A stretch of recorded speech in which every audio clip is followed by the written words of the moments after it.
So load management is the first pillar.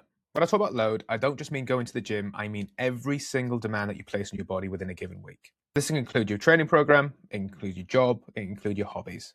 Your spine will not differentiate between you deadlifting twice a week versus you spending 4 hours in the garden digging. Load is cumulative, so we need to appreciate that load can come in every shape or form. So the program just has to be adapted to you. Whatever your week looks like, it needs to be individualized to you.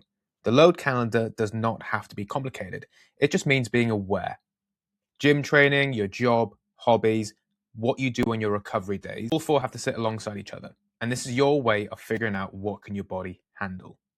My recommendation is you track your pain out 3 out of 10 at the end of each day and at the beginning of each morning following each specific day, and then accumulate an average through the end of the week. Pillar 2 is trunk capacity. Now this forms under 3 different phases where we'll progress from 1, 2 to 3. Phase 1 is isometric strength, and this is always your starting point. You'll see this within your testing week. Understanding that these exercises are with a spine in a neutral, braced, and comfortable, safe position allows us to stress it under load. We're looking at the plank and the side plank for a 90 seconds target.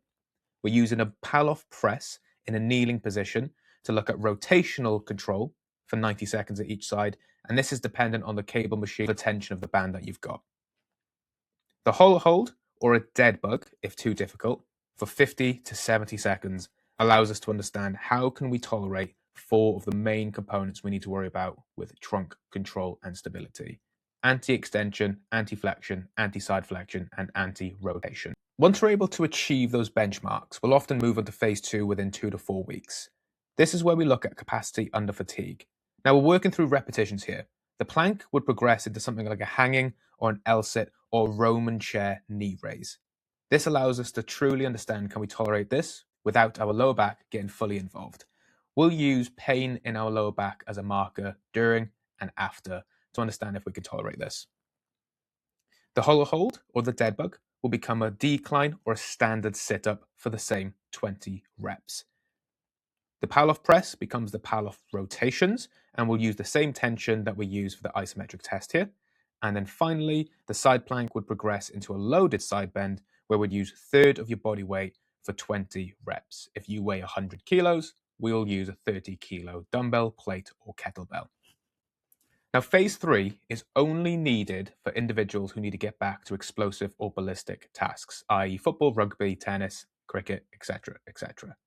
We'll use the same movements, but measure under a little bit more intensity. It allows us to understand that can power-based progressions be introduced safely, utilizing med ball, utilizing jumping, utilizing more intensity. We'll make sure that this is always really specific to your sport. If you're a golfer and your back hurts when you extend to the right as you're about to swing through the backswing, then we need to replicate that exact position because we understand that that's a high-risk position for someone who can't tolerate the speed and intensity. As I mentioned, those timelines can usually differ between 2 to 4 weeks, just individual to the person in front of us. If you advance, fantastic. It just goes to show that we're able to truly test each phase, and your confidence will be met at each phase also. In the next video, we're going to go through section 3 and 4.